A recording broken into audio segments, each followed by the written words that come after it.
आपका turning point के एक नए एपिसोड में आज का पूरा वीडियो जो भारत का जो बजट जो कल वित्त मंत्री निर्मला सीतारमण के द्वारा पेश किया गया था उसको हम लोग काफ़ी आसानी से और काफ़ी संक्षिप्त रूप में समझने की कोशिश करेंगे। इस बजट को समझने के लिए सबसे पहले भारत का इतिहास समझना होगा। भारत में जो सबसे पहला जो बजट शुरू किया गया था वो अंग्रेजों द्वारा किया गया था। यह कहानी है सन 1860 की, जब ब्रिटिश ईस्ट इंडिया कंपनी में कार्य करने वाला एक अर्थशास्त्री जिसका नाम था जेम्स विल्सन, उसने ब्रिटिश क्राउन के सामने ब्रिटिश इंडिया के लिए पहला बजट पेश किया था। तो भारत में अंग्रेजों के द्वारा जो सबसे पहले बजट पेश किया गया था वो सन 1860 में किया गया था और जो बजट पेश करने वाले व्यक्ति था उसका नाम था जेम्स मिल विल्सन। उसके बाद स्वतंत्र भारत का पहला बजट 16 नवंबर 1947 यानी 15 अगस्त 1947 का जब हमारा देश आज़ाद हुआ, इसके 3 महीने बाद ही स्वतंत्र भारत ने अपना पहला बजट पेश किया। उस समय के तत्कालीन वित्त मंत्री R.K. पुष्पमुगम शेट्टी ने अपना बजट पेश किया था। यह दुनिया को चकित करने वाला बजट था क्योंकि एक स्वतंत्र देश अपने 3 महीने बाद ही अपना बजट पेश करता है। तो कल वित्त मंत्री निर्मला सीतारमण ने भारत का 92वां बजट पेश किया। उस 92वें बजट में क्या अच्छाइयाँ हैं और क्या बुराइयाँ हैं, आइए आज की वीडियो में हम लोग इस चीज़ को समझने की कोशिश करते हैं। सबसे पहले इस सबसे आसान तरीका से शुरू करते हैं। इस बजट के प्रभाव से क्या क्या चीज़ें सस्ती हुई हैं उस पर बारे हम लोग नज़र डालते हैं। इस बजट से जो सबसे सस्ती चीज़ हुई है वो हींग हुई है। उसके बाद आपका केमिकल हुआ, जैसे एसेटिक एसिड आपका सस्ता हुआ है और आपका मिथाइल एल्कोहल भी सस्ता हुआ है। और दूसरी तरफ आपका जो कैमरा का लेंस है वो भी सस्ता हुआ है। और तराशी हुई हीरे यानी जो तराशी हुई जो हीरे है यानी जो डायमंड है वो भी सस्ता हुआ है। तो अगर आप विचार कर रहे होंगे कि हीरा खरीदना है तो आपके पास बेहतरीन मौका है कि हीरे के दाम में बेहतरीन गिरावट आई होगी। अब इस बजट से महंगा क्या हुआ, तो महंगा आपका इलेक्ट्रॉनिक टॉय जो यानी इलेक्ट्रॉनिक खिलौना है वो इससे महंगा हुआ है। दूसरी बार आपका हेडफोन महंगा हुआ है। और तीसरी जो महत्वपूर्ण चीज़ है वो आपका कृत्रिम ज्वेलरी यानी जो आर्टिफिशियल गहने हैं वह महंगे हुए हैं।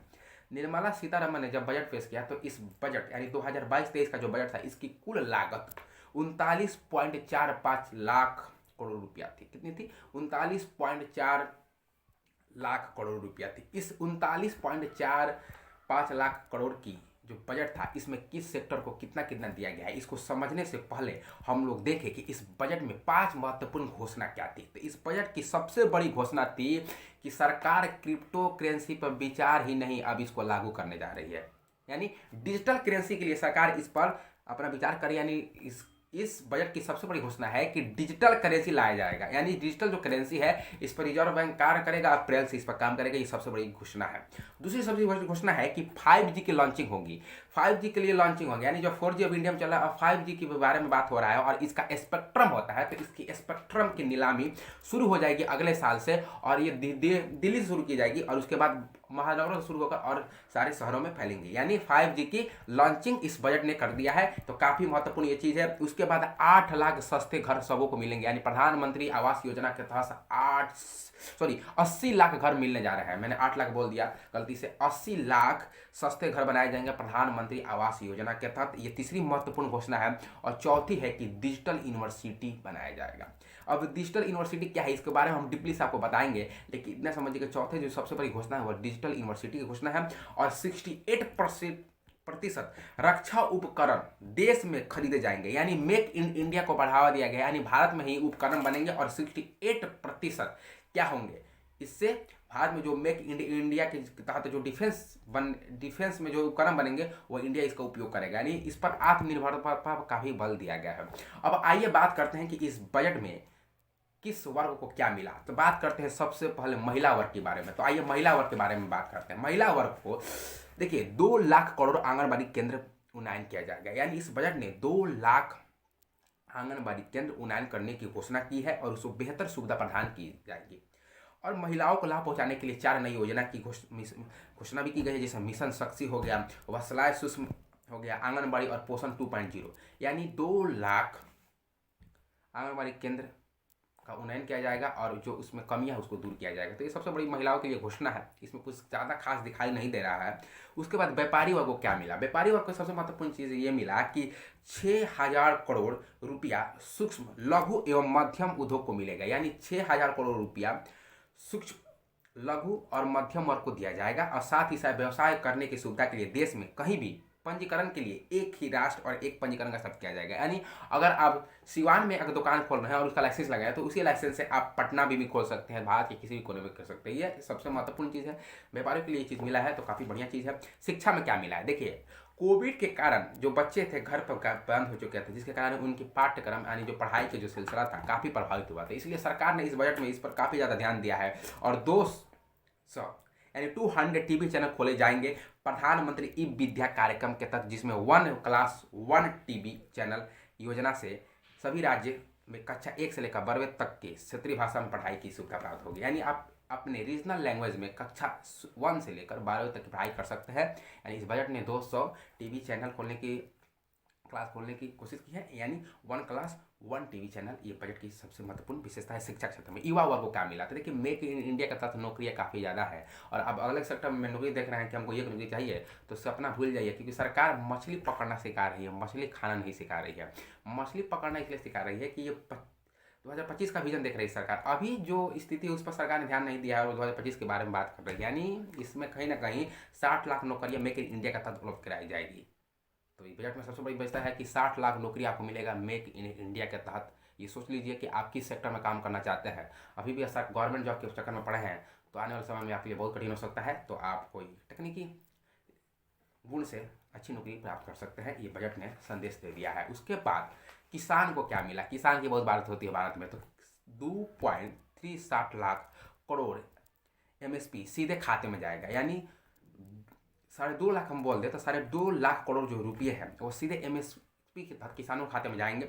और साथ ही साथ साल 2023 मोटे अनाज वर्ष घोषित खेती में ड्रोन का इस्तेमाल किया जाएगा। यानी जो मोटे अनाज होते हैं 2023 में वो ड्रोन का इस्तेमाल किया जाएगा। और साथ ही साथ गंगा किनारे बस जितनी भी सर बसें हैं उसमें 5 किलोमीटर तक जैविक खेती की जाएगी। यानी जैविक खेती की जाएगी, इसमें जैविक चीज़ों का उपयोग किया जाएगा, उर्वरकों का काफ़ी कम उपयोग किया जाएगा। और एग्रीकल्चर विश्वविद्यालय के पाठ्यक्रम में कुछ बदलाव किया गया। यानी जो एग्रीकल्चर विश्वविद्यालय भारत में कार्य कर रहे हैं उनके जो सिलेबस है उसमें बदलाव किया जा सकता है। तो ये बजट की विशेषता थी। ग्रामीण अब सेक्टर को क्या मिला, तो ग्रामीण भारत को क्या मिला ये बात करते हैं। ग्रामीण भारत में यानी 60,000 करोड़ रुपया से हर घर में नल से जल मिलेगा। यानी 60,000 करोड़ रुपया से हर घर में नल से जल मिलने वाला है। दूसरी तरफ 2025 तक ऑप्टिकल फाइबर सभी गांव जुड़ेंगे, ज़्यादा बजट दिया गया है। यानी इसमें 2025 तक ऑप्टिकल फाइबर में सभी गांव जोड़ दिए जाएंगे। यानी इसमें विजन काफ़ी दूर दिखाया गया। अभी जो परिस्थिति है बेरोजगारी महंगाई उसके बारे में काफ़ी कम किया। यानी सरकार मछली पकड़ना सिखा रही है। मछली अभी जैसे मछली मैंने खिला दिया, मैंने मछली पकड़ फिर आप खिलाते हैं, सरकार पहले मछली पकड़ रही है उसके बाद आपको बाद में खिलाएगी। लेकिन इसमें कुछ कमियाँ भी है। बैंक को क्या मिला है सेक्टर में, तो बैंक ने 75 डिजिटल बैंक स्थापित किए जाएंगे। यानी डिजिटल भारत पर काफ़ी जोर दिया गया है। आपने देखा कि कैसे डिजिटल यूनिवर्सिटी की बात की जा रही है, डिजिटल क्लासेस शुरू हो रही हैं, तो डिजिटल बैंक और डिजिटल करेंसी भी आ रही है।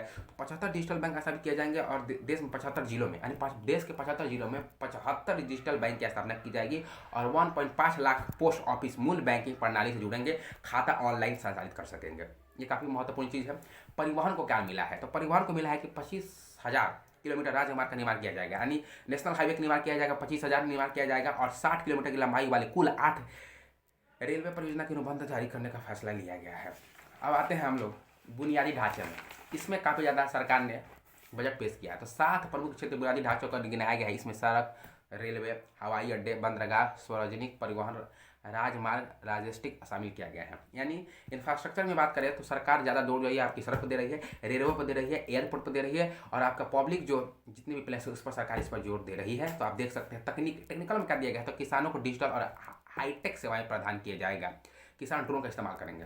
ये काफ़ी बहुत बड़ी बात है कि किसानों के लिए ड्रोन का इस्तेमाल किए गए। बात करें रेलवे में बात करते हैं तो अगले 3 वर्षों में 400 नई वंदे भारत ट्रेन शुरू होंगी और 1 प्रोडक्ट ऑन 1 स्टेशन स्कीम लाया जाएगा। दूसरे पर स्पोर्ट में तो खेल बजट के लिए 262 करोड़ रुपया आवंटित किया गया है और यह पिछले वर्ष की तुलना में 305 करोड़ अधिक है। यानी पहले का जो बजट है 2021 और 22 का उससे अधिक दिया गया है इस साल के बजट में, 22 और 23 के बजट में। यानी 305 करोड़ अधिक दिया गया है इस बार के खेल के बजट के लिए। रक्षा वही बात किया कि रक्षा में इस बार मेक इन इंडिया पर काफ़ी ज़्यादा फोकस किया गया है। तो रक्षा क्षेत्र में अनुसंधान के क्षेत्र में स्टार्टअप्स का मौका किया जाएगा। निजी उद्योगों को भी प्रोत्साहित किया जाएगा। यानी जो पर्सनल जो प्राइवेट है उसको भी काफ़ी ज़्यादा प्रोत्साहन दिया जा रहा है। और बजट में 25% हिस्सा रिसर्च पर खर्चा किया जाएगा। उसके बाद स्वास्थ्य में क्या किया जाता है, ये कोविड के कारण काफ़ी जो लाचार स्थिति भारत में उस पर सरकार ने क्या नज़र रखा है। तो नेशनल डिजिटल हेल्थ इकोसिस्टम बनेगा और मरीजों तक जल्द पहुँचे की स्वास्थ्य सेवाएं। मानसिक स्वास्थ्य देखभाल के लिए national tele mental health programme 22-23 tele mental centre बनेंगे। कहीं ना कहीं सरकार इंफ्रास्ट्रक्चर, रेलवे, हवाई अड्डे, इस पर शिक्षा पर भी काफ़ी सरकार ने जोर दिया है, महिला पर भी कुछ काम किया है, यानी हर सेक्टर को कुछ ना कुछ दिया है, व्यापारी को भी दिया है। तो कहीं ना कहीं इसमें एक वर्ग छूट रहा है, वह है मध्यम वर्ग। मध्यम वर्ग वही जो टैक्स पे करता है, उसके लिए कुछ नहीं है। सरकार उसके लिए योजना लाई है, ऐसे नहीं बैठ में उसके लिए कुछ नहीं है, लेकिन अभी उसके लिए कुछ नहीं है, वो आने वाले समय में हो सकता है। तो सरकार को अभी करना चाहिए कि जो स्थिति अभी मध्यम वर्ग की है उसमें कुछ सुधार है, लेकिन सरकार ने वही काम किया है कि मछली पकड़िए, 3 साल लगेगा, उसके बाद पकड़ कर आप खाइएगा। तो आई होप आपको वीडियो समझ में आएगा। काफ़ी सरल भाषा में था, काफ़ी संक्षिप्त था। मैं कोई अर्थशास्त्री नहीं हूँ जो आपको डीपली से बता सकता हूँ। तो more episode coming up, keep watching turning point. Thank you.